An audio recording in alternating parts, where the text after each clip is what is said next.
Okay, let's check it out. We're at 43 already. Guys, like always, people will be coming in for the next 10, 15 minutes, but we're going to go ahead and probably get started pretty quick. And this is the third in the series, Moving from Fear to Courage.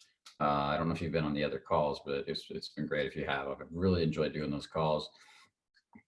A lot of great information in those calls, and this is technically the last in the series of this. And then and we are going to continue to do some more webinars during this time because the shutdown is going to be continuing to go on for a bit, and we want to keep in close contact, working with people that are stuck at home, cheering you guys up, giving you something to focus on, that type of stuff. So we'll be moving in that direction. So what I want to jump into now is mostly Q&A from the last couple of days. But before I do that, I want to talk about one thing. Give me one sec here, guys. I'm adjusting my screen so I can see you guys, everything that comes in as far as questions and things like that. So give me one sec.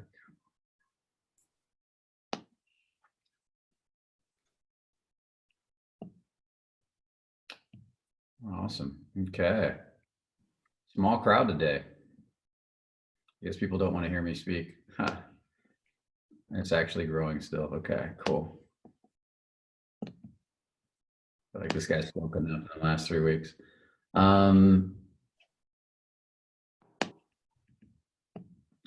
There we go. And still growing. Okay. So for today, what I want to talk about is just the idea, and I want to keep this super short, and we can get into this more in later calls if we want, but it's the idea that if you really want to get good at getting past fear and building a sense of confidence and hold on, why is this pinned on Josh? Hold on one sec. And building a sense of confidence in your life, then what I'd recommend is having a really good or consistent morning ritual, some type of daily practice morning ritual. And I prefer the morning ritual because what you want to do is start off the morning with getting your thoughts focused in the right direction. A lot of people start off the morning by negatively focusing their thoughts. They get up in the morning, they already don't feel very good. They're kind of having that morning heaviness, and then they go over and they the first thing they do is turn on the news, or they look up all this negative stuff on YouTube, or they check out their Twitter feed, or they get all this negative information coming into their nervous system. So then their nervous system just gets heavier and heavier, and they get wrapped up in all these thoughts. Now, if you focus on a thought for a period of time, let's say you take 10, 20 seconds, 30 seconds, a minute, 5 minutes focusing on an idea, it's just going to expand. One thought's going to lead to another thought, which leads to another thought. And then throughout the day, you're going to expand those types of thoughts, which then spread into your nervous system. And your body creates like chemicals through the hypothalamus, and pumps those chemicals, whether it's anger, sadness, frustration. And then you start to get experiences in your life that match whatever you've created. So I want to offer you guys an idea that a new idea would be to always start your morning off feeling really good. What can you do to move yourself? If you can't feel good, move yourself in the direction every morning of feeling good till you can, getting lighter and lighter. So don't turn on the news first thing. Don't turn on anything negative first thing. Have a ritual where you get up and maybe you turn on some really good, relaxing music, which is what I usually have. I have a set station, and this girl made it for me, and it's a beautiful station of amazing music. She made it for my birthday. And I just love playing it every day. It's just such relaxing. I meditate to it. And the first thing I do, and I'm going to break this down really quick, I do a 10-minute meditation on just getting my body feeling good. Just everything. If I already feel good, I want to expand that feeling, open my heart, feel my legs. Sometimes I turn on my little fireplace and I get everything going, and just relax. The next thing I do is I do another 10-minute meditation. I can do more if I want. 10 minutes is not the rule. I can do 20 minutes, or sometimes I do 30 minutes. The next 10 minutes, what I'll do is I'll do a meditation. I usually do 2 or 3 minutes, usually 3 10-minute meditations minimum. But I can do one if I want. So the next one is often on having better and better relationships with people in general, whether it's dating or friends, just more. And then the next 10-minute meditation is on having more than enough time. being there's another, so I've been working on this idea that there's more than enough time, that everything is relaxed and in flow, everything happens easily throughout my day. But I change those all the time, and I can meditate on any goal I want after I do the initial one on feeling good. The initial one is to feel good in general, and then everything I'm working on, whether that's productivity, whether that's dating, whether that's sex, whether that's money, I can do little meditations. And sometimes I'll meditate on one thing for like an hour. And when I say meditation, what I mean in actuality is what I call releasing or revealing process. I'll meditate on the idea of something. What I'm really doing is any resistance to it, I'm welcoming up and letting it go, and then letting the idea of it feeling good expand. And then I let it go again, and I let the idea of feeling good expand. And then I let it go again, and I let the, until pretty soon I'm able to go into bliss states with that idea, with that goal, with that focus.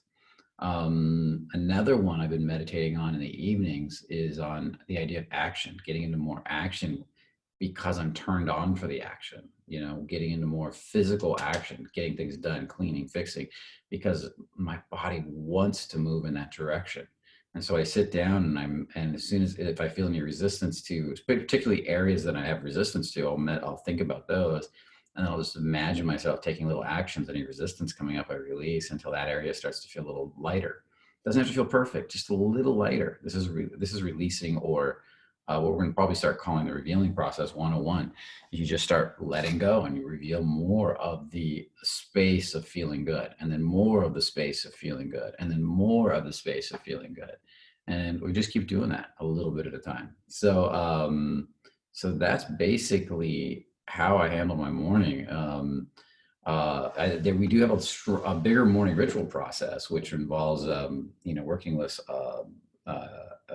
different types of thoughts to build up, your thought process. But this one here just works. It's easy. I can do it anytime. I can have a short version of it. I could do 3 5-minute meditations if I want, and then I'm done for the day. Or I can do 3 1-hour meditations if I want. It doesn't matter. It's what matters is that I do the minimum. And that's just something I figured out a long time ago. If I do the minimum time, and I say that I commit to a minimum amount of time, and I do those minimums, then I can move forward. If I want to do more, I do more. If I don't. But what the minimum is for consistency. I want to be super consistent, because remember that consistency, compounding interest, builds your success in life. So I do a little bit each day, or if it's 5 minutes each, and then if it's an hour each, as long as I'm consistent every day. That's the container. Now, what does consistency also do? It builds your self-esteem through self-trust. We've talked about this a lot on the last few calls. But if I stay super consistent and follow through with my commitments, then I start to build a sense of self-trust in my body, which means that when I say something, it means something. And one of the keys to self-trust that is so important and so powerful, and this is really important, guys, if you get consistency and self-trust together, you will build a powerful self-esteem and self-confidence. And one of the keys to self-trust is that you get really good at figuring out what you want and saying yes to what you want and no to everything you don't want. What that means is you're going to say no to 80%, 90% of things in life, but you're going to say yes to the best things. And so this becomes really, really important. Too many people are trying to say yes to too many things, and they overload themselves instead of saying yes to the right things. And I mean a solid, committed, this is going to happen, I'm going to follow this through to some level of fruition. Yes.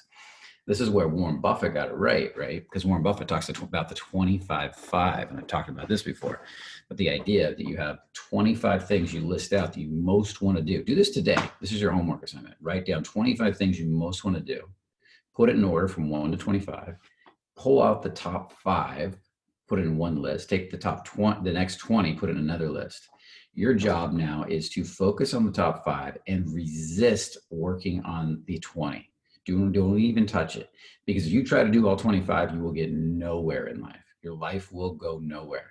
But if you focus on those top 5 and move forward in life and keep expanding them, you can put all that energy into them. You can have an amazing, powerful life. Now, let's say one of the top 5 falls off. You accomplish the goal, you lose interest, you do it for a couple months, through commitment, you say, I'm going to work on this for 3 months and see how I feel. At the end of 3 months, you're like, gosh, I lost all interest because I followed it through.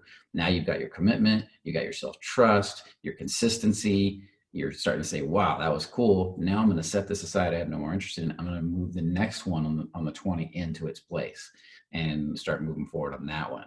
And that's where it becomes very powerful. What most people do is they're just too scattered. They're starting one thing and then the tension builds around it because they don't have follow through and consistency. And as soon as the tension builds, all this responsibility builds in the creation of what they're creating. And then what they do is they quit. They just literally up and quit and walk away because they don't want to deal with the tension, because everybody runs from tension. And then they go pick another one on the list and start that one until the tension rises, because they're never getting to the breakdown to breakthrough. As soon as the tension rises, they quit that one and go to the next one, next one. This is their whole life. This is why self-trust, consistency, and having a morning ritual where you build up the energy to be able to do this stuff through good feelings is so important. By the way, the morning ritual feeds and fuels the whole process. Now, one more thing. You can have a nightly ritual too that's very short. So the morning ritual and the nightly ritual. If you miss a night here and there, it's not a big deal. But the nightly ritual is the idea of using imagination work right before you fall asleep, or to visualize exactly what your future is going to be like, but already accomplished. Like if you're a millionaire, you want to be a millionaire, you don't picture yourself becoming a millionaire, you picture yourself already being a millionaire and celebrating. Like you just got your first million. What does it look like? You celebrating with your friends. You imagine that about right before you literally lay your head down on the pillow within the last few minutes, so that then you get that imagination really up, and you take the idea from the morning. If you can get really good endorphins running in your body, you do the same thing in the evening, and you get those endorphins pumped into your body. You get your body feeling really good. And then what happens is you just go to sleep and you relax. And if you go to sleep and you're really good at falling asleep and all that, you don't have insomnia, which is a whole nother problem. We can talk about why that is at some point. Then what happens is you'll take that imagery into your dreams, and in your dreams, your subconscious will weed out or vent out negative beliefs that are holding you back. It'll start to program your subconscious to create that reality. And then you get up in the morning and again, you do the morning ritual and you feel really good and you refeed the idea. That cycle is huge for moving you forward in life.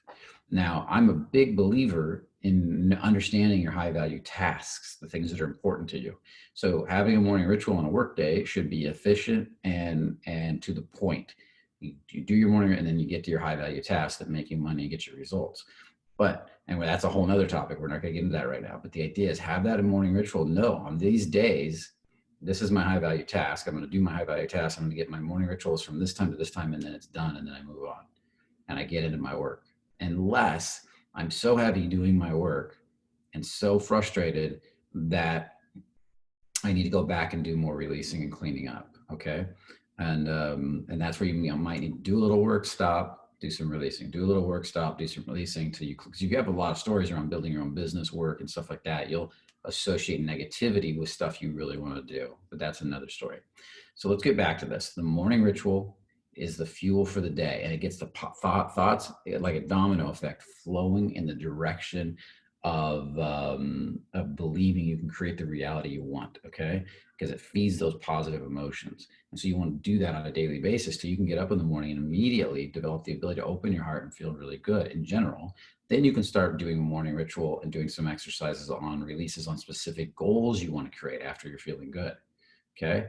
Then you want to have, you want to know what the top goals are so you're focused on them, so you can have consistency, nice consistency, and you can build self-trust. I follow through.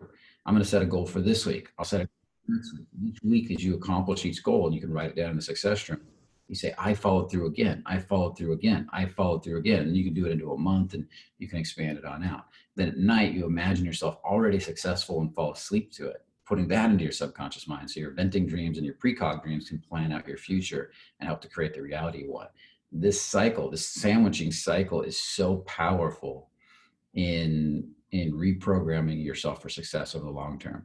If you do this for a month, I guarantee you'll see a huge result in your life. But if you do it for 3 months, it's going to get crazier. A year, you're not going to recognize your life. 2 years, you're going to be a whole different human being. It's because what happens is it compounds. The hardest part is getting started with anything new like this and staying the consistency of getting started. So, set a goal. I'm going to do this for the next week consistently, and then the next week consistently, and write them each down. week by week by week, heading towards the ultimate goal of, say, 3 months. Because at 3 months, you will have built a really solid pattern. You'll have shifted the neural pathways in your brain to make this part of your life and part of who you are. And if you're on vacation and it changes a little bit while you're on vacation, that's fine. You might actually do a longer morning ritual on vacation because you have the time, and then spend the rest of the day relaxing with your family, going out, and if you're still meeting girls and traveling, whatever it is for you. And if you're meeting guys, because we got a lot more women on the calls, meeting guys. And I want to acknowledge you, women. I want to thank you for being on the calls, by the way. It's awesome having you. And I'd love to hear your comments and questions more. The guys love it too. Jump in there, ask questions. The guys love hearing from the ladies and what the ladies want. And especially with this releasing stuff we're going to be coming down the pike with, we really want you involved in that. We want to balance guys and girls, and men and women. So that's kind of my talk. And I'm going to leave it at that. It's about a short 15-minute talk. And I don't want today to be long. I've done 3 talks on moving from fear to courage, and this really moves you in a positive direction. Now, the reason I want this to be a short talk is I want to focus on what do you guys want to talk about today. Out of all the talks from going fear to courage, what questions do you have? And women, what do you have? So start popping your questions in the question answer. We've already got 5 in there. And I'm going to jump to those right away, and we're going to start playing with these questions. Spoke to hear you talk today, Brian. Awesome. That's cool. We're already up to 75. So everybody is finally showing up. It's Reese. This is there's somebody who's mentioning a good book on morning rituals by Hal Elrod. The Miracle Morning. There's lots of great books on morning rituals out there if you go look for them. I always kind of reinvent my morning ritual. I changed a lot in what I focus on. The number one thing I focus on in morning rituals is that I feel good doing it, that I enjoy it. You got to remember, the number one most important thing is that you feel good. If you don't feel good, you're not going to keep doing it. Your nervous system's going to find a reason for you to stop. So I'm always adjusting it to make sure I'm feeling good, and that I leave my morning ritual always feeling good. Reading is a big part of my morning ritual right now too. And in my morning ritual, I always read. I don't read how to or work. I read spiritual context books that give me a sense of my heart opening and my grounding. Books that have that real strong new thought spiritual element. That's what works for me. Are you doing visualizations in these meditations? Write that in the Q&A, because I'm not going to answer questions on this. I'm just checking to see what you guys are at. The chat is for you guys to chat with each other and with the other coaches. So good. Okay, cool. Okay, now I'm going to move over to the actual questions. Rudy at 11:05, he jumped in. He wanted to be the first. Didn't even know what the topic was yet. Hey, Brian, I get flashes of overwhelming emotions, usually less than a second feeling of crying, not sure if happy or sad or tears, when pushing myself to improve. It's as if I'm proving to my inner disbelief that I can do it. I try to surface this emotion, but I automatically push it down and bottle it unintentionally. Any advice on how to bring these emotions up so I can release on them? I've tried watching touching videos, but I still have the same effect, because you're trying to get somewhere with it. Rudy, why don't you just let it release a little bit every day and make that okay? Why don't you just welcome the idea that you have resistance? Can you welcome the resistance? There's nothing wrong with that, man. I think it's, I'm going to change this here. I'm on the screen. I'm tired of looking at myself here. So there's an idea. So if you think about this for a minute, that a lot of us go into a lot of wanting, and it sounds like you're in a lot of wanting to feel what's under the surface. And what if you just saw, even if it's just 1% release each day is beautiful. And if there's more down there, it'll show up the next day. And then you welcome whatever the not knowing. Matter of fact, you see the not knowing and it's beautiful. You see the resistance is beautiful, and welcome the resistance. And just welcome the resistance as it's there to protect you from a painful memory. And as you get more and more comfortable through the consistency, the resistance will then start to let it come up if it needs to come up. Maybe it'll just dissolve. But with all the pushing and the wanting is where you're stuck. So what I would say, Rudy, is can you welcome the part of you that's really in wanting, craving, needing to get this, to see these emotions? And can you just let that be for a minute? Can you sit with that? Can you Sit with it and look at it and just allow it to reveal itself a little bit at a time, as if it's a beautiful thing. And if you only get a 1% better each day, within 30 days, you could have a radical shift within a week. So can you welcome that idea? So just sit a little bit more, a little bit more, a little bit more, and a little bit more. Okay. And that's the goal.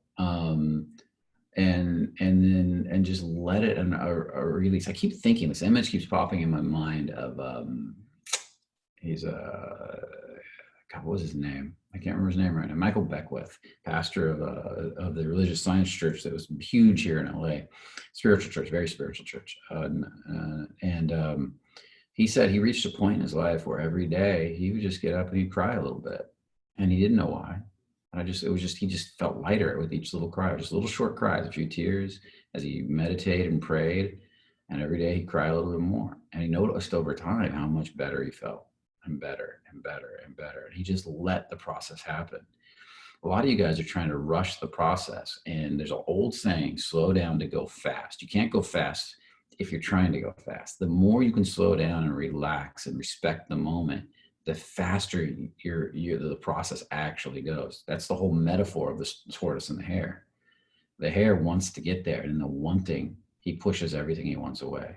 The tortoise is super consistent, and in the consistency, the tortoise gets everything he wants. So what are you, the tortoise or the hare? And most of you guys are wanting so much, you can't feel. The wanting stops feeling. So would you rather want or have? And having is a very different feeling than wanting, and you can't want and have.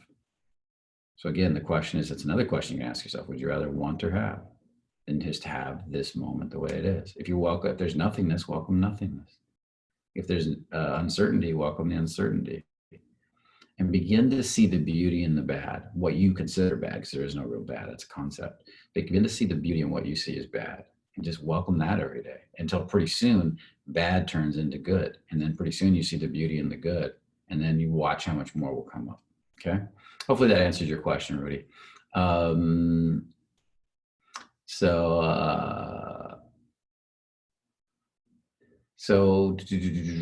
next one, big, bald, and beautiful. I love that. That's me and Sam. Hey, Brian, what type of question do you ask yourself in the releasing process for transmuting fear into courage, or any lower emotion into higher ones? Well, we did a class on that. Check out the class on releasing where I asked the basic questions. You can check out Sedona Method. Those are really good for beginners, but a lot of times I don't ask anything. I just welcome. I go in there, feel, my body knows. I've been doing it for so long. My body just, as soon as I acknowledge the emotion and stop and just kind of let go, it starts slowly letting it go. It's a process that's become almost automatic, but sometimes I actually do ask questions. Can I let this go? Can I transmute this into courage? Can I transmute this into love?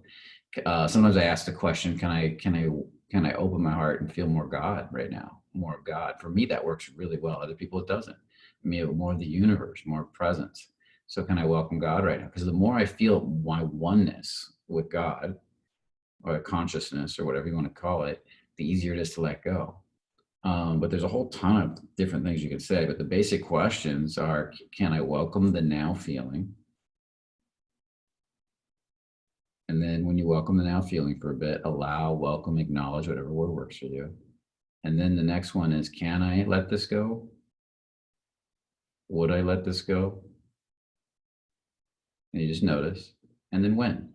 And there is no wrong answer. A no is a great answer. I'm going to say this over and over. If your body, not your head, says no, say no. If your body says, I don't know, say I don't.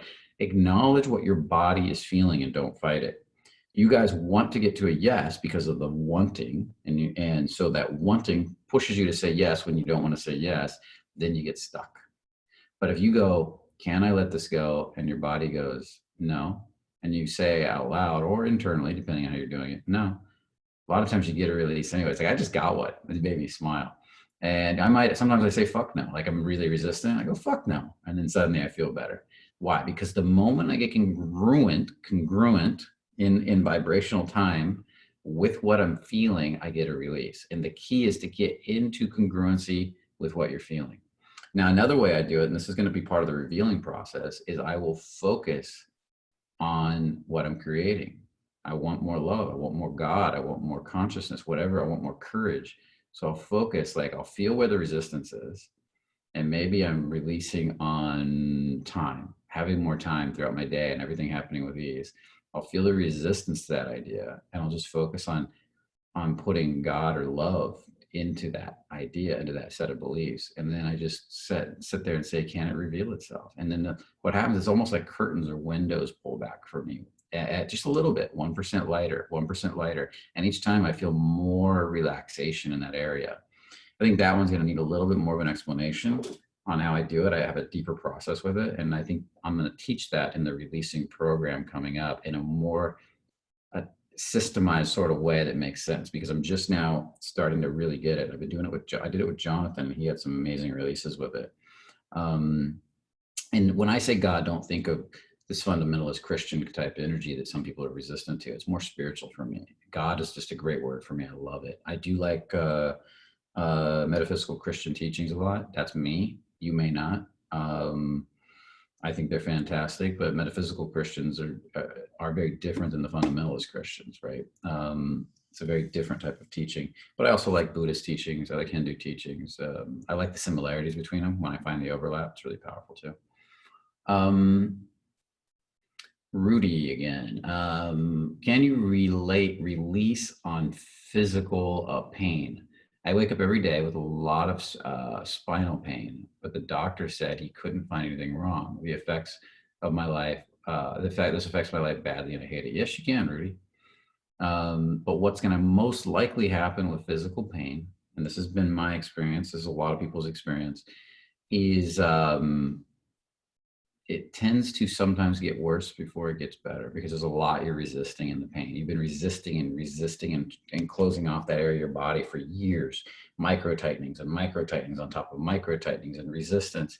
And so that when you first go back into it, it starts opening, there's this like fight, and you just got to keep welcoming and acknowledging the fight and the party that doesn't want to let go or doesn't want to feel. So you welcome the feeling as much as you can. One of the releases you can do is literally that. Just welcome the tightness or the tension or the pain in that area as much as you can, or as much as you do. And then you go back and welcome the relaxation, the looseness, the openness, whatever you want to say, in that area as much as you do. And then you go back and forth. Go to the other side, welcome the tightness or the resistance or the pain. And then you go back to the other side, welcome the looseness and the openness. And then back to the tightness or the pain or the resistance. And you don't even have to use all three words. You can use one set at a time and then switch to another set, keep going back and forth for like 10 minutes, 20 minutes, half hour. And that can have a huge effect on physical pain. But a lot of times, if you've been resisting for years, you might find the pain intensifies. We call them intensifications, and the intensification and emotions and thoughts and all this comes up, and you got to kind of ride that out. Now, to really understand what I'm talking about with intensifications, go to Letting Go by David Hawkins. It's a book, and there's a chapter in the back where he is doing releasing on all kinds of ailments, on physical ailments, and what his process is of releasing all kinds of physical ailments and what he goes through. Now, I was doing this week. I was doing a bunch of releasing on, I've been doing a lot of releasing in work. Now, here's another thing that happens too, and this is really important. I've been doing a lot of releasing on my pelvic area, second chakra, my bladder. For many years, I've had something called, we thought it was interstitial cystitis. It might be something else, which just feels like a painful bladder. It comes and goes, mild. And I ignored it for years because I was working on other parts of my body. Well, recently, healing up, and I've been healing up lots of my body over the years. It's been great.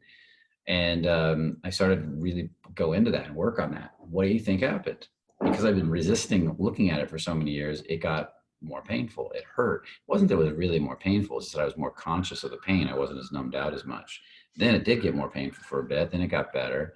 Then more answers showed up. So it wasn't just the physical pain went away that I started to say, I should talk to this guy. And this guy had some herbs that helped me. And then I should talk to that guy. And then, or I should look at this. And so there were solutions that I started to see in the outside world that started to show up, or I started to acknowledge they'd actually been there the whole time, but I was ignoring them once I started releasing.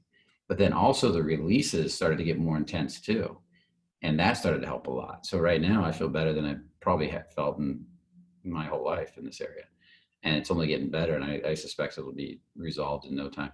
Um, I also started to release at one point on my ears because I had some stuff going on here that actually tightened up and got worse for a day and got really bad when I first started, and then the next day opened up a lot. So these are just some examples, but check out Sedona, not Sedona Method. Sedona Method is another good book. They got some stuff on physical releases in there too, but the Letting Go chapter on the doctor healing all his ailments, 50-year-old doctor, it's towards the back of the book. So I don't remember that. Thy Doctor Heal Thyself, I think is what it's called. So read that one. Russell, we're up to 21 questions, guys. I'm gonna have to hustle. Let's see, Russell, because I got to be off the call. We got time. Russell, hey Brian, how do you find making logical statements works during releasing? It doesn't. For example, I'm trying to release on a goal, and the resistance feeling is you've never done this before. Can I just say things like, yes, I wasn't ready or conscious enough before? You're trying to do a reframe. That's not releasing. Or is it better to just release on resistance feeling? Would the internal dialogue help speed up the release or take away from it? Take away from it. Look, if you get logical at all, you're only going to get more logical with each release. And the more logical you get, the less you feel. The less you feel, the less you release. Logic is the enemy of healing. It doesn't help you to heal. Get away from it altogether. And if you use logic to try to work on logic, it doesn't work. Reframes are not meant to be logical. So the idea of asking a question, you hear the word, now you hear the word, I've never done this before. That's fine. That's a statement that your ego's popping up, your subconscious. And then you say, yes, I wasn't ready or conscious enough before. You can, the whole idea of a reframe is to feel that in your body. I wasn't ready or not logically, but feel it. Okay. And that's how reframes work. That's NLP. I wouldn't even do that. I would work on welcoming up the sentence and just acknowledging it and getting into vibrational, like, you've never done this before. So welcome the part of you that's never done this before and acknowledge the resistance. Notice if you're making that mean something. And then until you relax. And then once you've welcomed the now thought and the feeling behind it, then can I let 1% of it go, 2% of it go? Can I let a little bit more go? Oh, there's resistance. Can I welcome more resistance? Can I sit with that resistance for a moment? Okay, good. Now can I let a little more go? That process of getting into vibrational alignment to release is way more important than logically trying to talk yourself down. I'm not a fan of that at all. It will create more of it. You got to get out of I used to be super logical, and that's what fucked me up so bad. And I had to really learn to undo that. And the whole point of releasing is to undo that, not to do more of it. So I would stay away from that. And when we do this releasing program, which we're going to be announcing soon, the online releasing program, I'm going to be doing some trainings on getting into vibrational alignment within the program, to get out of your lot, to learn to feel more of the release, because it's the feeling a release is much more important than thinking a release. The key is to feel a release. So I did an example on a releasing call the other night where I had somebody hold an object like this, and you hold it as tight as the release. Like if your mind is really resistant inside, can I let this go? And it can resist. What you'll do is you'll squeeze with the resistance. As you feel the resistance in your body, you just tighten up and you sit with that tightness till the tightness gets tired of being tight and starts to want to relax. The hand is matching what you feel in your body. And then eventually, can I let it go? No. Once it, no. Can I let it more? No. And you feel the hand will tighten a little more. And then eventually you'll feel it start to loosen. And as it starts to loosen, you can start to, and then you'll feel the release in your body. We're going to go through a bunch of that in that releasing program, but you can play with it. The key is to feel your way through it and learn to feel better and better and better. Think your way through it. Okay. Hey, it's Daniel. Hey, buddy. Sent me a text last night. Hey, Brian, what should I do right after I wake up? I feel super foggy and not able to visualize clearly. Is it also a question of time and training? Well, do you stay up late at night? Do you get good sleep? What kind of food do you eat before you go to bed? Do you watch a ton of TV and have a bunch of blue light before you fall asleep? Do you prepare your body? Do you prepare your body for good sleep? How's your blood sugar levels in the morning? Um, these are things I would look at. I look at all this stuff. I have a blood sugar meter. I look at my blood sugar. I look at my ketones. I look at how much blue light and how much noise is in my head before I fall asleep. I often will meditate before I go to sleep, and I'll read a book before I go to sleep that's really also spiritual to bring me down. As it gets dark in the house, with it at least an hour before bed, preferably two, but an hour is good. I turn off anything that would have blue light on it. I don't look at the computer screen or phones anymore so that my brain comes down. I make sure that my diet's more ketogenic. So I'm always testing my ketone levels to make sure that my blood sugar levels, because that'll throw you off. You'll just wake up heavy in the morning if that stuff's off. If you're eating carbs, that's fine too, but just make sure your blood sugar levels are stabilized. These are all things I would take a look at. There's a really good book. I was going to do a little review on it. I'm 2/3 of the way through it, and it's called Sleep Smarter by Sean Stephenson. Different Sean Stephenson than the other one I talk about, but it's called Sleep Smarter. Lots of great advice on getting a really good night's sleep so you start waking up feeling refreshed and ready to go. And so many people are getting it wrong. One of the key things that he talks about in that book is that humans throughout history have been designed to fall asleep within 3 hours of dark, sometimes sooner.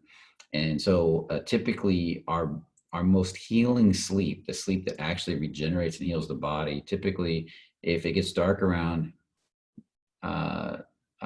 let's say 7 or 8, the healing sleep is going to be from about 10 p.m. to 2 a.m. And most people don't even go to sleep till like midnight. So they're missing the most healing sleep. Now, the beautiful thing that this guy Sean did was or if they do go to bed at 10, they've been watching a ton of bad news and negativity. So what this guy Sean did was he had some really serious physical problems. He broke a leg running because his bones got too brittle and weird shit like this. And he was really ill for years. And then he discovered the power of sleep, and he was sleeping all wrong, getting bad sleep. And even though he was getting enough sleep, he was still getting bad sleep. And when he straightened out his sleep, his whole body started healing radically. And he realized that the most powerful thing, sometimes even more than nutrition, more than everything else, is good sleep and understanding how to get good sleep for healing the body and regenerating the mind. So, that's why I think that book is powerful. Check it out.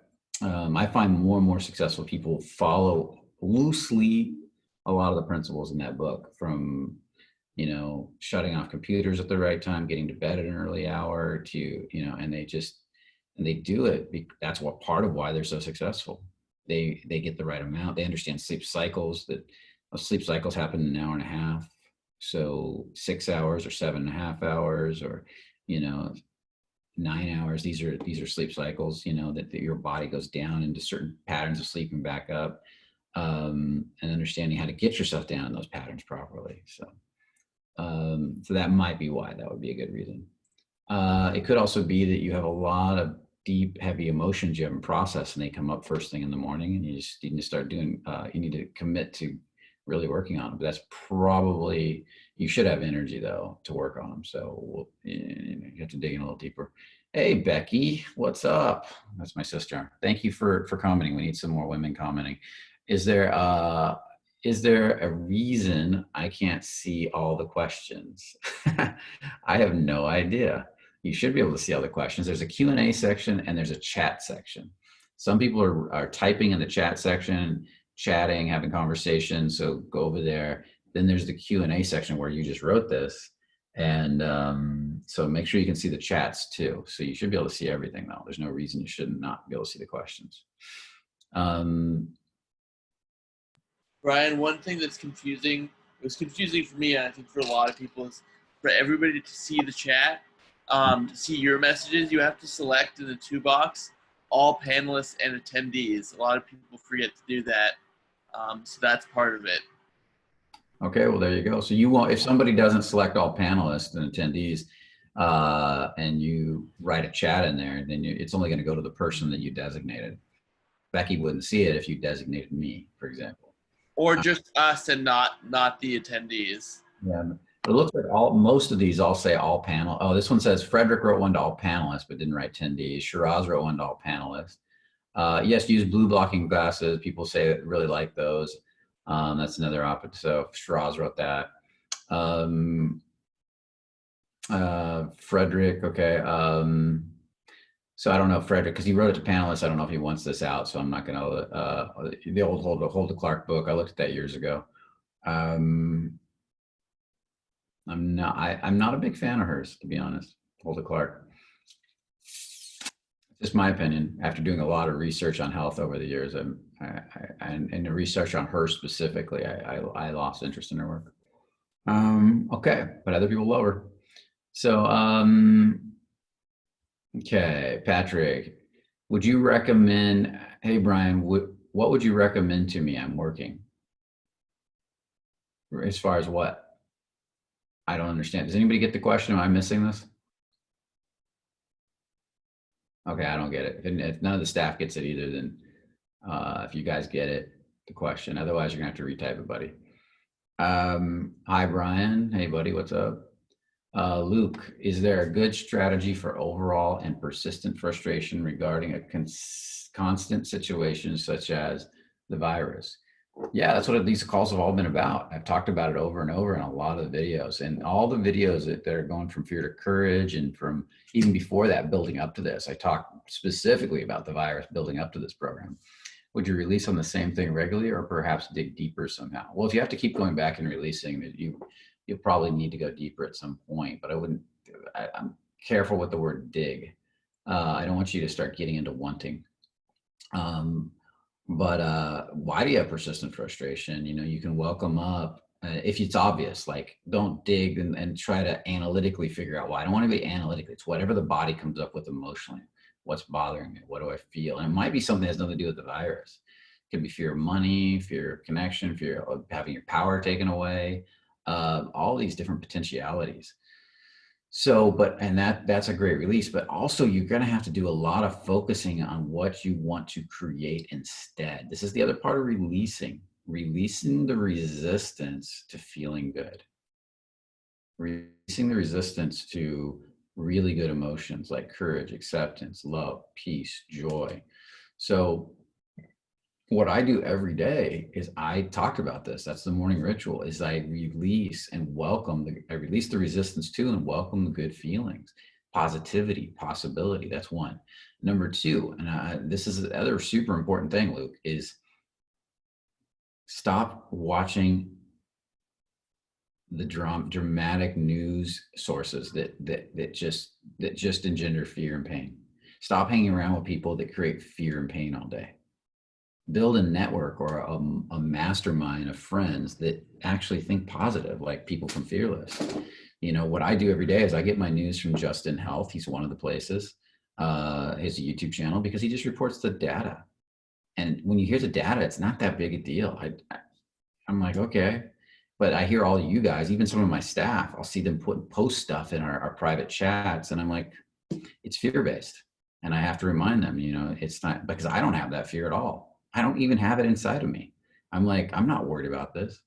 It's going to go away. And if it doesn't, it will change into something else. You can't change what it is. And so every day I get the news, not every day, every couple of days. Okay, there's this many deaths here, the curves coming down over here. We probably got a week left here. Okay, sounds fine. I can handle that. Whereas other people are like, think the whole world's going to end, and they're freaking out. And I hear these speculations like, sorry, Jonathan, but you said, somebody said that we're going to start ticketing people if they're not wearing medical masks. And I'm like, where did you hear this crap? And why are you repeating it? Because it's not true. We went and looked for it. I couldn't find it. And we love to get into the drama. Watching I was curious if it would bother me. So I watched some of the Brian Rose interview with David Icke, who's like the conspiracy theorist that says coronavirus isn't real. It's all a cover up for 5G and all that. I just saw how many people are frustrated right now, and it has the second most views of any video, I think, in streaming history. And I'm like, I don't know that I believe this, to be honest. He used to also believe that aliens were running the planet. He doesn't talk about that anymore. And so in my mind, I'm like, he believed that lizard-like aliens were running the planet, and he used to talk about that all the time. And now he's got the second most views on Brian Rose for talking about how. And I'm not saying there's not truth to some of this. Like, there could be some truth to the fact that we're setting a precedent that we can shut down the whole planet at a will by governments, but it'll resolve itself too. Consciousness has a way of always rising back to the top, and when you see that, I think in the end, it's going to be we're going to come out of this just fine. And when you look at the stats and the data, we're just fine. There's still a lot more deaths from other things than the coronavirus. Coronavirus is still, I mean, what was that stat you gave me this morning, Anna? Which isn't even one of the highest stats. Was it women that were going, or abortions? Are you there, Anna? Yes, yeah. So from January until the end of March, the number of women dying during abortion was 5 million.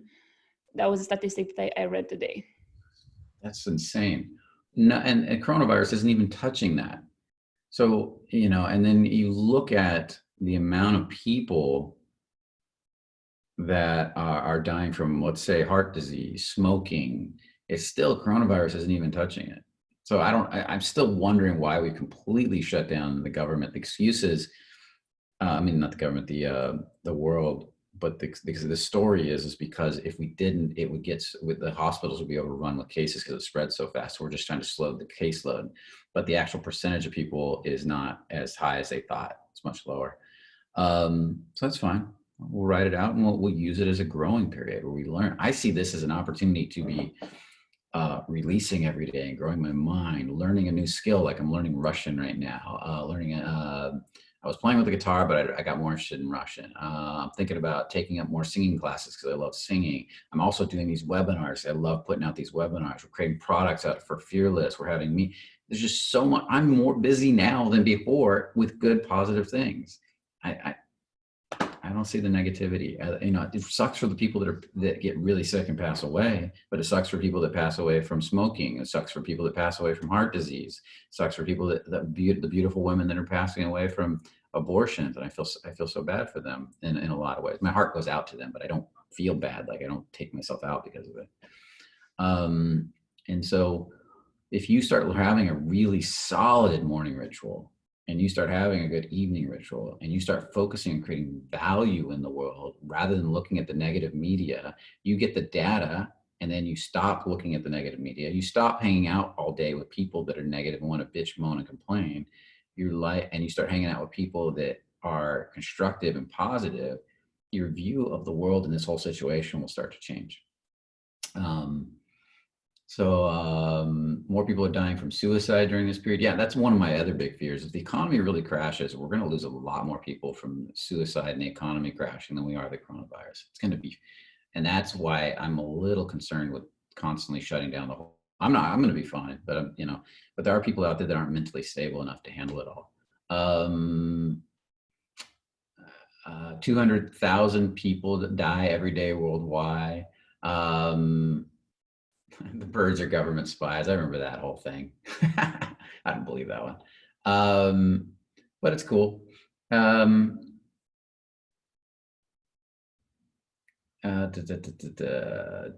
there's all kinds. Like if you can go look in the chat, guys, you'll see.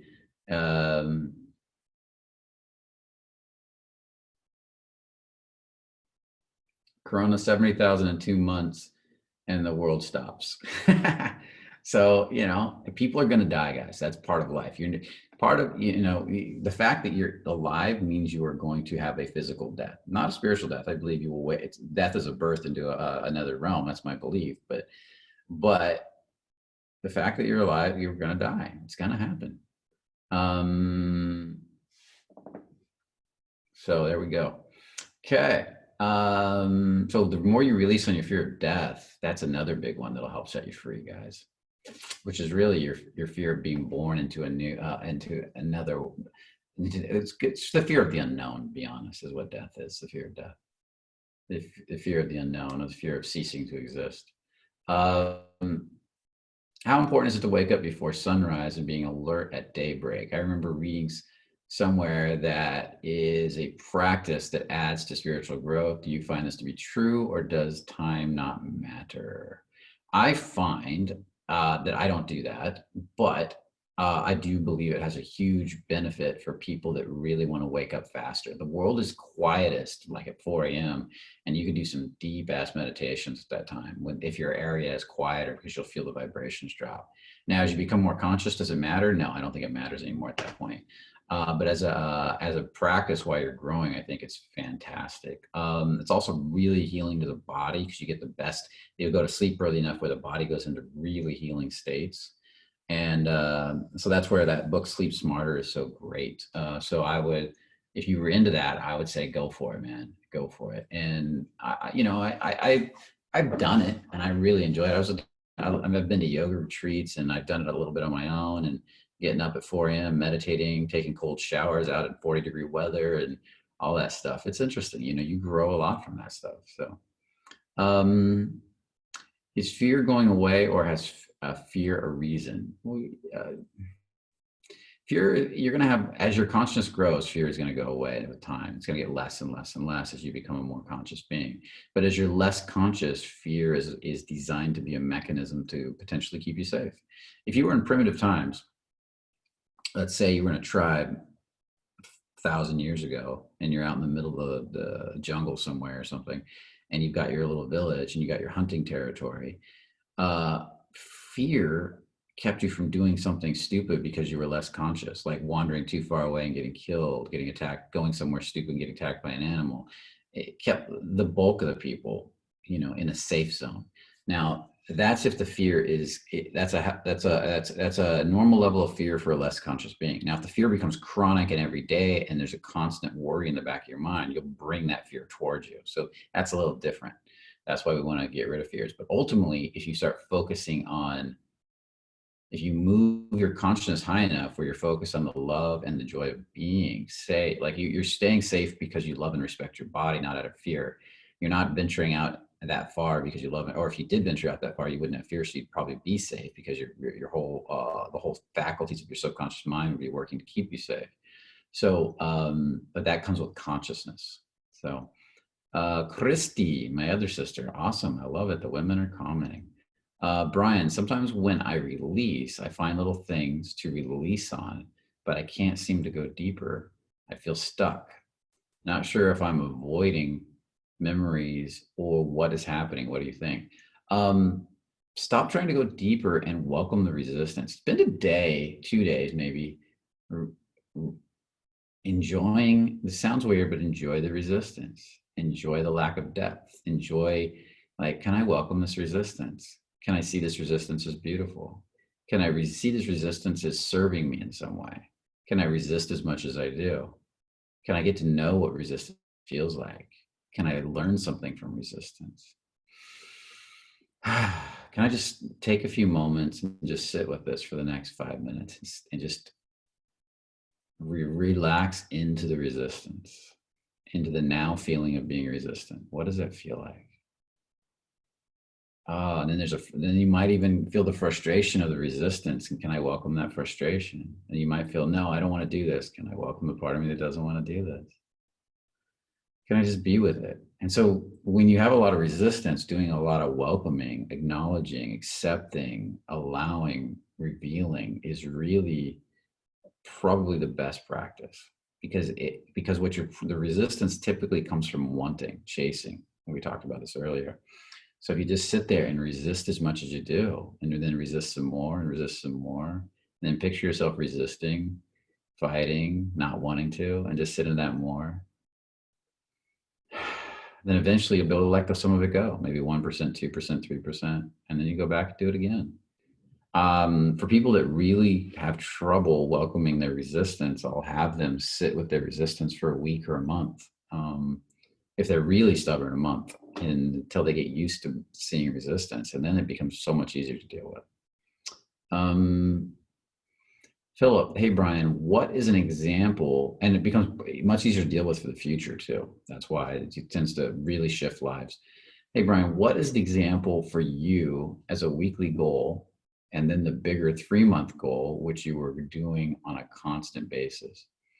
Weekly goals can be simple. It could be that, like this last week, okay, we had a bunch of goals we were setting as a team where we were going out and socializing, tons of new socialization practices. We were going to bars, we were going out to malls, and we were having a blast right before COVID-19 hit.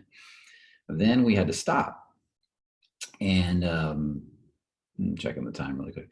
Then we had to stop because of COVID-19. So what did I do? We set new goals. So I said, I'm setting Monday through Thursday typically goals, which is like my meditation practice, my reading. I want to get really consistent with reading, doing my Russian practice.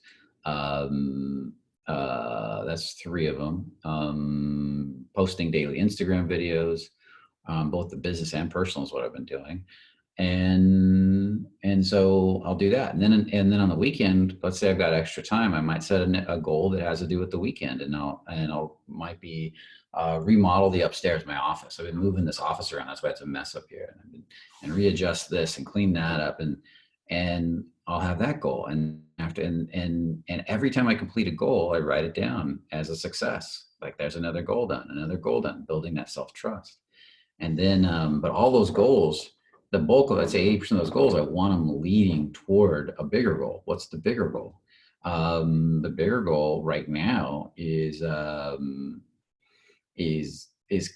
getting through to the other side of COVID-19, helping as many people as possible and moving the company into a better position than before COVID-19, getting it ready to really get even bigger and move in the direction of creating these releasing programs. So all this stuff is bigger goals we're moving in the direction of. And everything we do each week is to facilitate that. While, and another goal that I always have, that it's kind of, I don't have to focus on it much anymore, is work-life balance. You know, do I overwork? And sometimes I do, so I have to be careful and creating a balance where I'm still enjoying life. I don't want to be one of those guys that spends his life working 80, 90 hours a week and then misses life, right? So Dave, my partner, and I have a tendency to, the snowboarding was really important. Another really important goal over the last 3 months, 6 months has been my health. I'd improved my health radically, but not exactly to where I wanted it to be. And I didn't understand when we would do these crazy snowboarding trips with, in the backcountry, we're hiking and paying for your turns and skinning and getting guides and going, to avalanche territory and being, that I was getting so tired and having trouble keeping up. And I realized it wasn't my health. Like it wasn't my fitness level, it was something else. So I've been doing a lot of work on getting that fixed, and with some amazing results lately. I'm seeing exactly what's been going on. I've been doing a lot of work on that with different, going to see different professionals that have energy in that area. And then I've been started doing a ton of releasing on it. The releasing revealed the professionals, but then even after I see the professionals, I do more releasing, and it's just been getting better and better and better. My energy is going up, my focus is going up, my realizations, and it's never one thing, it's a ton of 1%. So that's a bigger goal too. And I don't ever try to do it all with releasing, although if releasing does it all, that's great. I'll release, and as answers show up, like go check this guy's like for healing my gut, there's the Heal Your Gut guy, has his own website and YouTube, and he's been spectacular. And I was watching some of his videos for over a year, and his program wasn't even expensive, and I didn't even join it. And then I did a bunch of releasing and wanted to go deeper with understanding nutrition and the gut. And then suddenly my mind went, buy the Heal Your Gut Guys program after I did all the releasing. And I'm like, Jesus, that's been in front of me for a year and I've been ignoring it, thinking this was a scam. And suddenly it's just like became very clear, buy this. And I bought it. And it was amazing.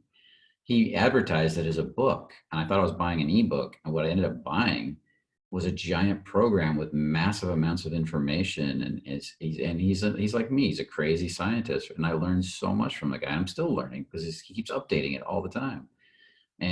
But then I go back and do a ton more releasing and get better that way too. So everything is a constant. To me, I'm not looking for the answer. I'm looking for the next 1-2% until something big causes a quantum leap and I have a huge shift. And so the releasing allows me to see those 1%, one after another, until there's a big, huge shift one day and everything. And then I look back and wonder why it was ever difficult. That's always what it ends up feeling like.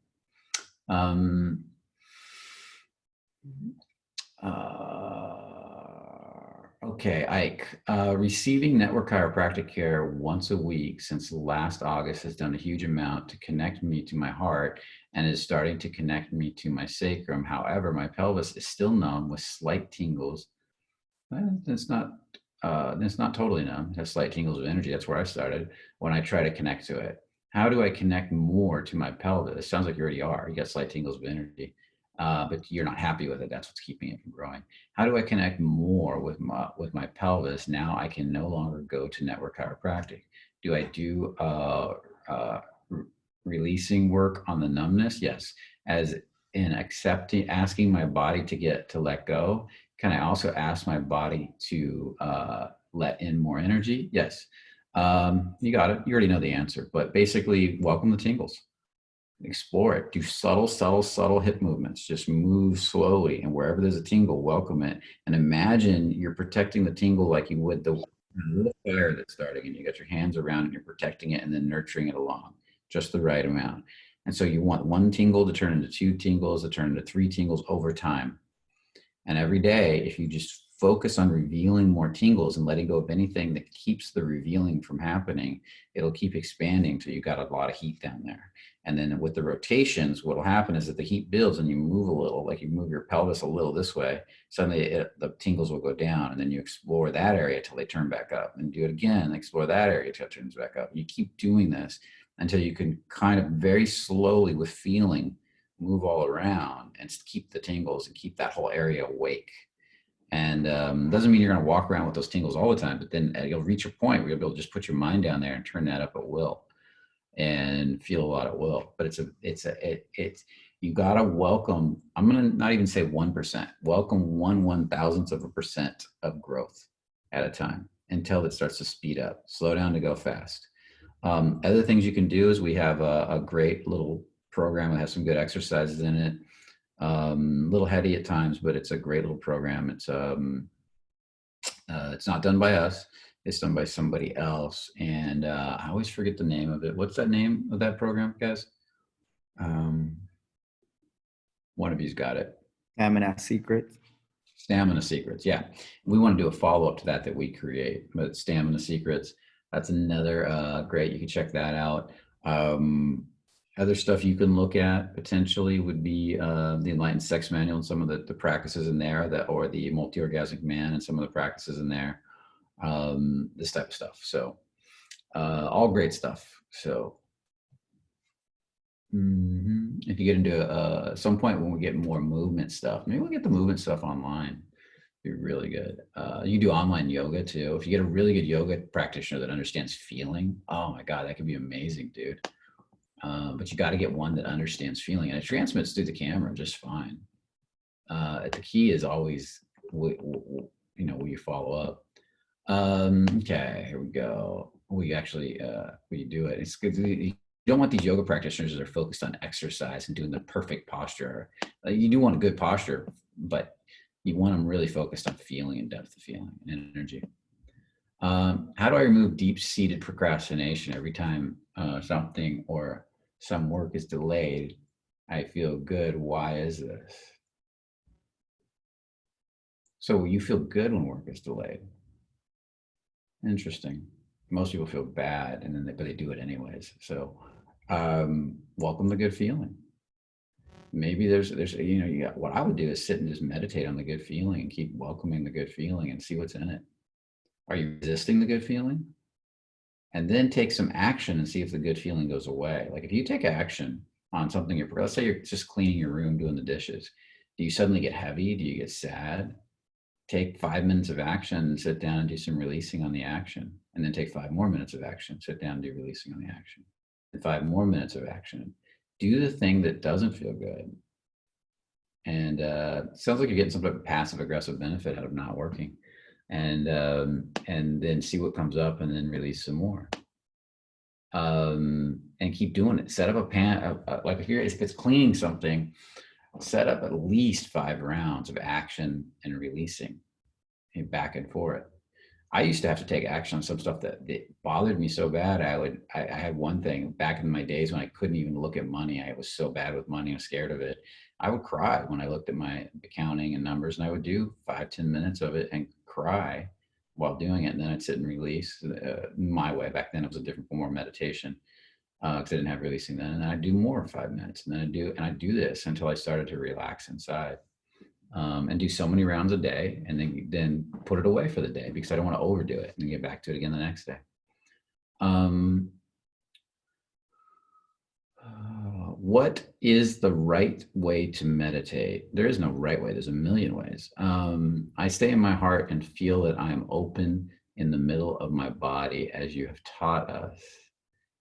Is this the correct method? It's a method. What feels really good and opens your body up and allows you to feel deep into your body. That's what counts. I don't want you to feel good from your head. I want you to feel good in your body. So what is that? What practice? Is it what I'm telling you to do? Is it something else? Is it, the key is that you feel better and better, and you feel more connected to everything around you, not isolating from it. That would be the only exception. Power of Now is a great book, and it just teaches you to be present with you. And it's a form of just being present meditation with everyday life. Feeling everything. Daniel again. Hey, Brian. Brian, since sacral, let me check the time again. Okay, we're good. Since the sacral chakra is also connected to money, is it possible that if you release long enough shame and resistance in the pelvis area, that eventually it will also change your attitude towards money? Yeah, you can have it because it's creative energy. It's your ability to create and create abundance. Try releasing in the sacral area while focusing on money. Thinking about money, like connecting your second chakra to money, or have money in the environment, hold it, see what stories come up. But also money is a big part about creating abundance. So you're using that sacral energy to put abundance into the world, also letting abundance into your life. Can you feel the abundance coming in and charging up your sacral chakra? These are really important questions. But yeah, another one is anywhere you're this is going to sound weird, guys, but back with my old teacher, we used to see just in money around the toes, especially feet and toes, man. You do a lot of releasing on the toes because toes have so much anxiety and fear, and you let that go. There can be some big ass shifts because where your actual support comes from is the ground, the earth. The earth supplies you food, water, shelter, everything physical comes from the earth. So all this receiving energy, oxygen, all comes from the earth. So if you don't feel in the toes connect in and allow energy to come up through the body, and if you feel really disassociated from the earth, that Mother Earth, the earth that provides and protects for you, then a lot of times you won't let stuff in to support you. So it took me a long time to understand that one, even after I saw it working. Okay, where did that one go? There we go. Hey, Brian, lately I've been focusing on loving the persons that hurt or wronged me.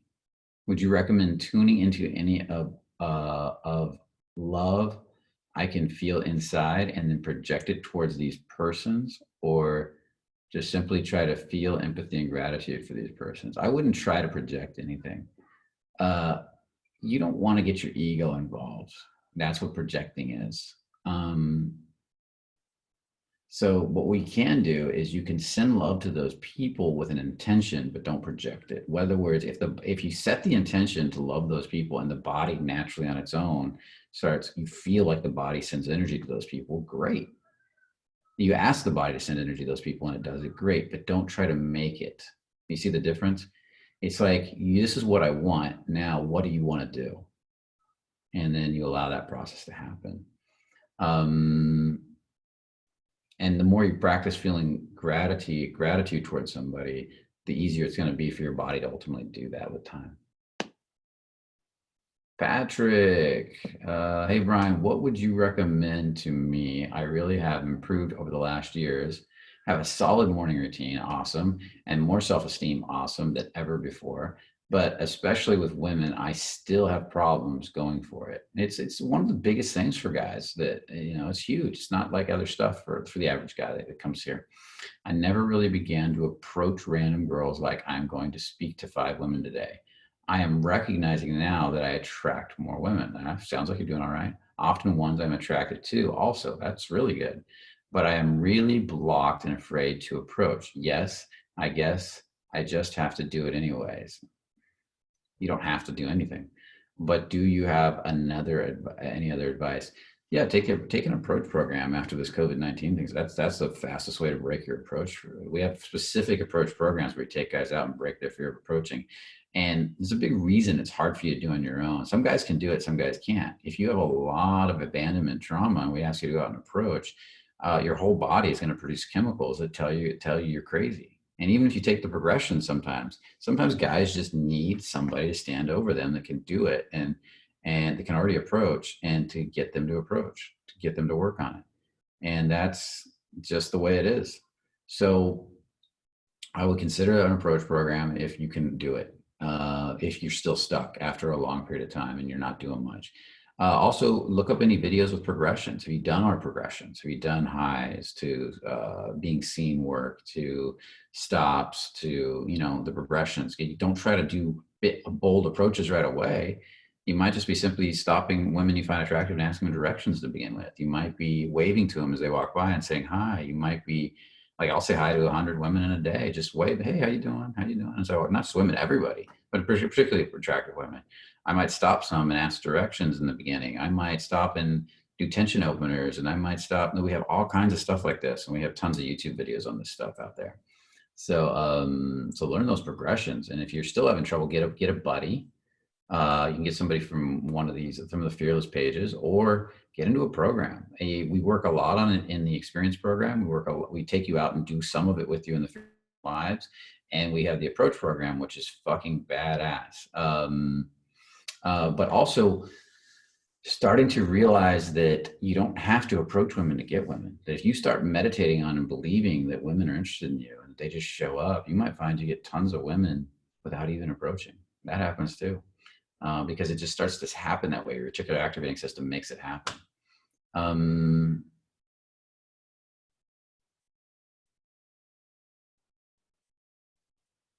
was reading what this guy wrote over in the chat.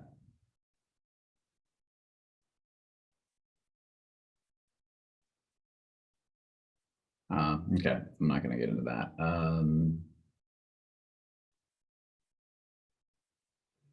So some of you guys are writing in the chat and you're still writing to all panelists, but you're not writing to the audience. If you want the audience to see it and other people to see it, you have to specify that.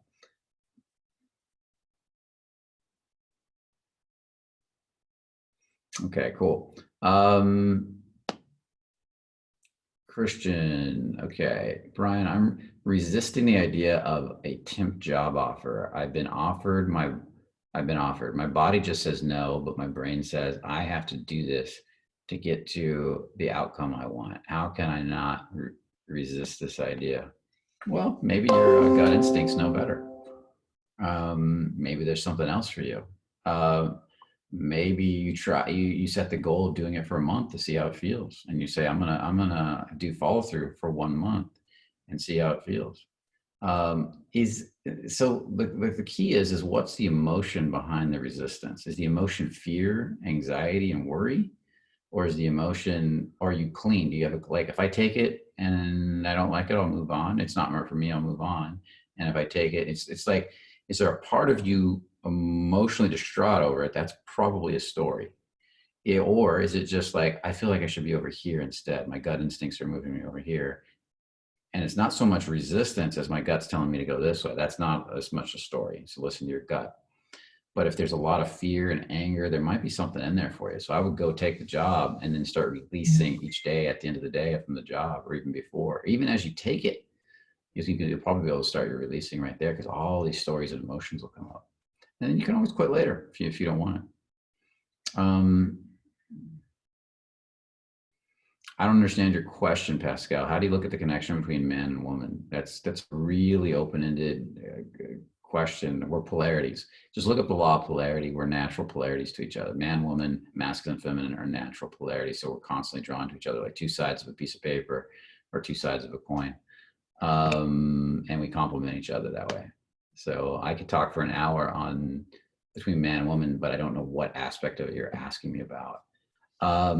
Okay, so let's check the time. It's 12:16. I'm probably going to go another 5-10 minutes tops. So we're at 39 questions. I doubt I'll get through all of them, guys. Um,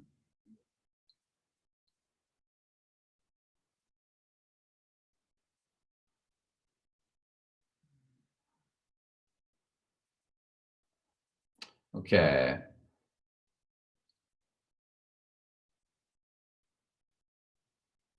Okay. Perfect. Okay, I was checking something out. I heard about people like Joe Dispenza and others doing crazy shit like healing their bodies via meditation. Yes, that does work, and that's releasing too. Joe Dispenza's work is great. It makes you think you're unlimited and that we're unlimited in possibilities. Well, we kind of are in some ways. My question, could I use releasing energetic modeling to help lose weight? Yes, of course. And people have been doing stuff like that for years through imagination work, through their focus on, goal setting, and then releasing all the resistance and muscle growth, taller, stop hair loss, regrow hair, become more athletic. Of course, yeah, all that. That's all malleable stuff to a large degree. Losing weight is malleable. Growing muscles is malleable. Let's see what else. What else did you put in there? Lose weight. Growing taller is a little more difficult. There are YouTube videos out there where people have successfully added some inches to them. There are medical procedures to add inches to them. And so I don't think it's impossible, especially as we get deeper and deeper into, see, there are going to be things that have a huge amount through attractor fields of resistance to possibility. So if the bulk of the planet and everybody believes that growing taller is really hard or difficult or can't be done at a certain age, then you're gonna go against all those fixed beliefs in society that you've bought into as a human being. And then you're gonna have to challenge and release on all those. Then what's gonna be the first solution that people are gonna find on the way to growing taller? It's probably going to be radical stuff, like when these guys actually do these operations where they break their bones a little bit at a time and cause the bones to grow a little longer to get a little more height. Stuff I wouldn't want to do.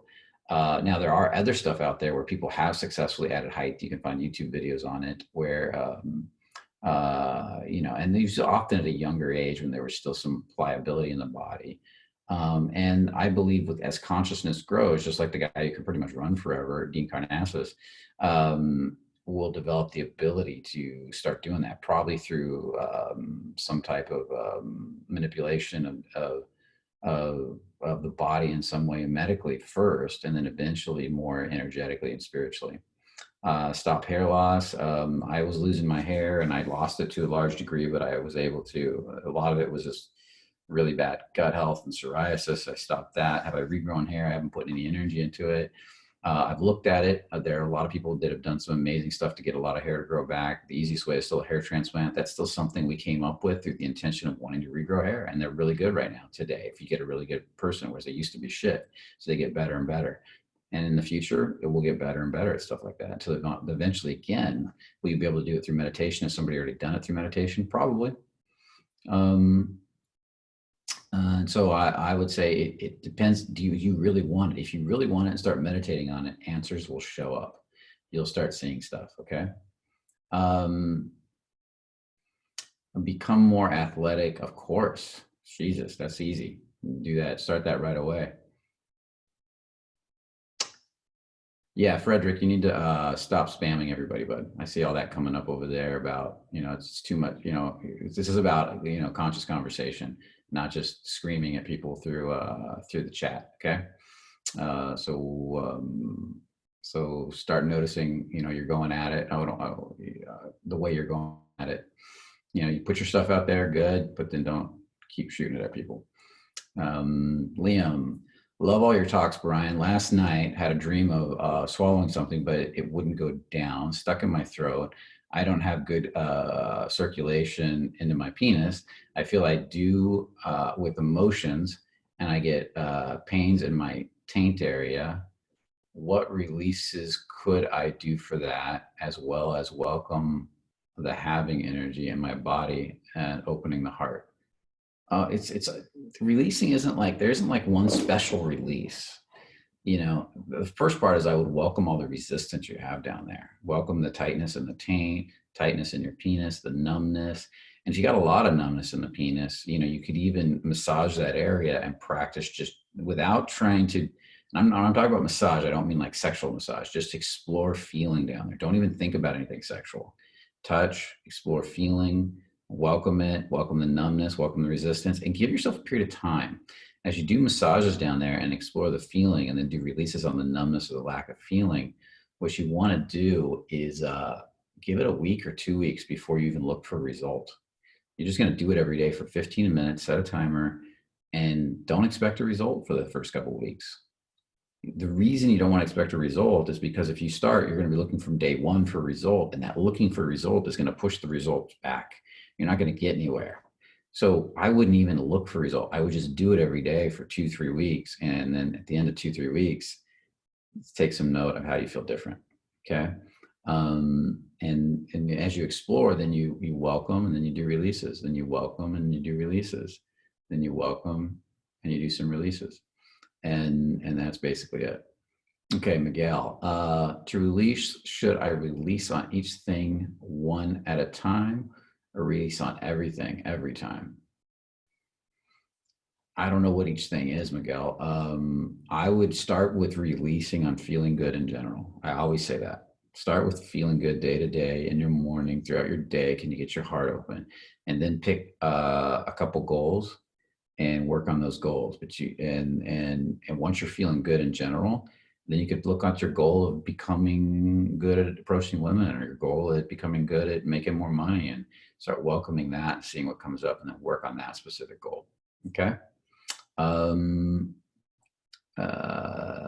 Omar, hi Brian. Is it possible to release on your own ego? Well, that's what releasing is. Every time you get a release, you're letting go of some of your ego. Sometimes there's someone I avoid interacting with due to the story I tell myself about the thing person. Sometimes it's just BS with evidence rooted in reality. It's all made up. I mean, your story about somebody else is your story about somebody else. It's all your perception, and it's all part of your ego.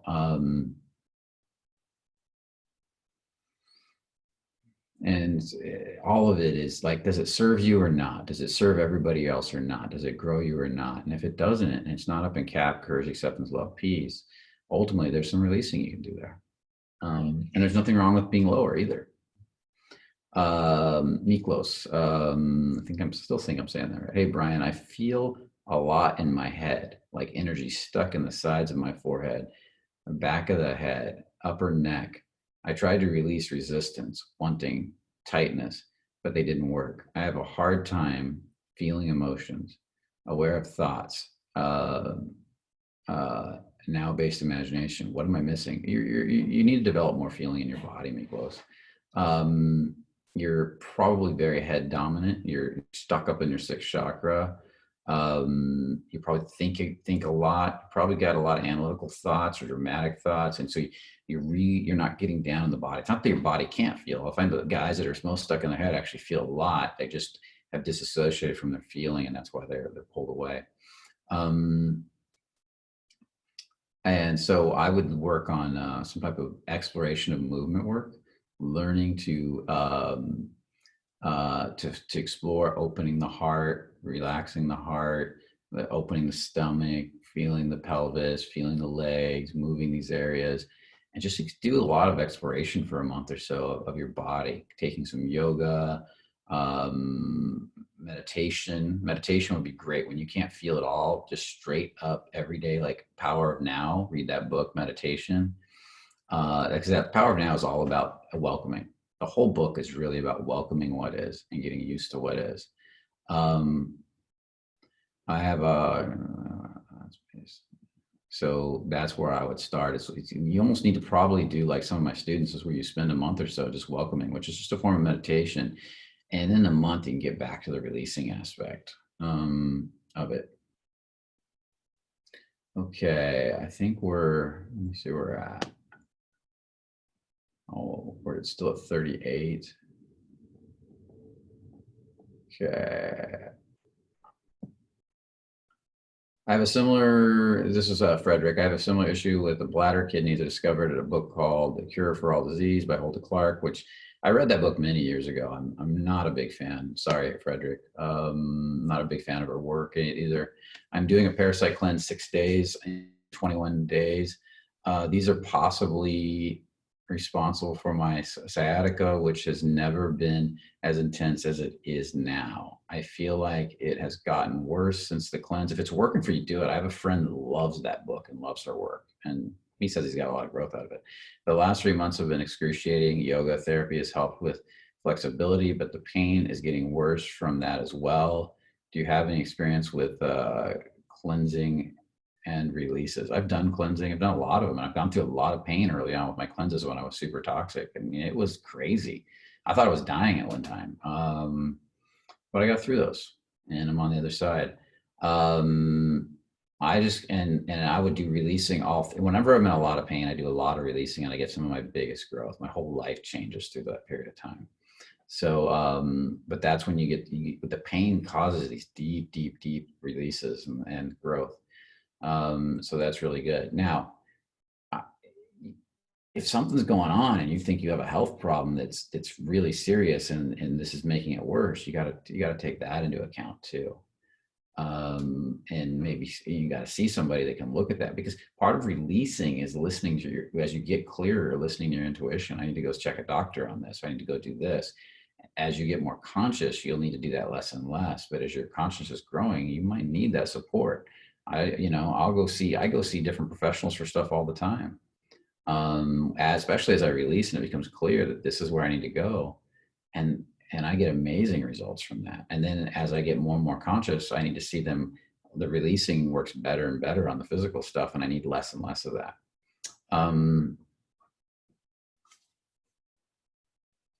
Brian, how can I release on the guilt of not watching all of these presentations? Just welcome the guilt. Sit with it for a minute, dude. Guilt is just guilt engenders fear, which engenders the desire to be punished, or the unconscious desire to be punished because you did something bad. So welcome the part of you that thinks you're doing something bad or wrong. And then notice all the places in your life you feel like you're doing something bad or wrong. When you walk down the street and see a cop, do you feel guilty instantly? Like, am I breaking it? Or driving your car and you see a cop, you immediately look at the speedometer and worry about whether you're breaking the law. That's guilt. And guilt is all pervasive. So look at all the places. If you jaywalk across the street, do you suddenly feel like I'm breaking the law? Look at all the places you feel guilt and start welcoming that guilt. Don't fight the guilt. Don't just welcome it and notice it, and notice how you are making yourself wrong. And then welcome what's under that, and keep welcoming what's under that. And you'll notice as you go deeper, some driving force, this need for approval probably, or this need for control, and start to release on that. Okay, we're at 38, 12:29. I'm going to end here pretty quick. Let me take a look at these last few. You can read it out loud. Any experience with doing cleanses in conjunction with releasing? Okay, there's still too many questions. So we got to end up here because I got a call at 12 in about 15 minutes. So guys, this was awesome. I tried to answer as many questions as I could because we've done so many where I couldn't answer questions before, or there was a lot of talking, and so I just tore through as many as I could. And it was great answering all those questions. I see the chat box has been going nuts over there. You guys are awesome. I love it.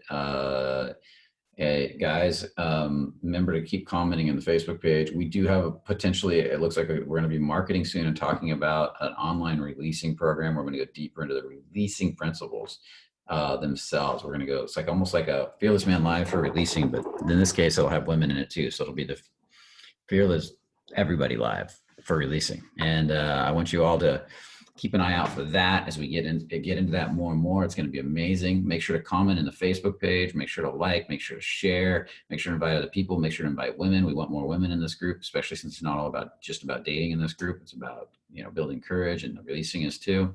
Also on the YouTube channel, do the same thing. Like, subscribe, hit that bell notification, and share, because the shares really help the algorithm. They grow us. They help us to build a like-minded audience of people that want to create a powerful reality. And that's what we want to do. We want to help as many people as humanly possible. So do all that sharing. And I think that's about it. You guys are all awesome. We love having you guys. And I love sharing with you guys. And look at all those thanks. It's amazing. And we got another call coming up. Do we have a call tomorrow, Jonathan? Do you know? Yeah, we have a call tomorrow with Jonathan Turner. I better confirm with him, double check. He's the guy who's investing during these difficult times. He's a professional investor. He works a lot with my money, and I love the guy. He's awesome. So if you want to hear some good stuff from Jonathan, make sure you tune in tomorrow. And he's not one of those guys, financial guys, that doesn't have money. He actually knows how to make money. He's second generation in this business. He was raised in it. So some of these guys, they'll take a course on the weekend, and their financial advisor the next week, down the, a few months down the road, and they've never really, they don't have any savings themselves. So this guy speaks from that area of his life. So with that said, again, remember to comment, share, like, all that stuff, guys. And remember, only the confident really live. See you tomorrow.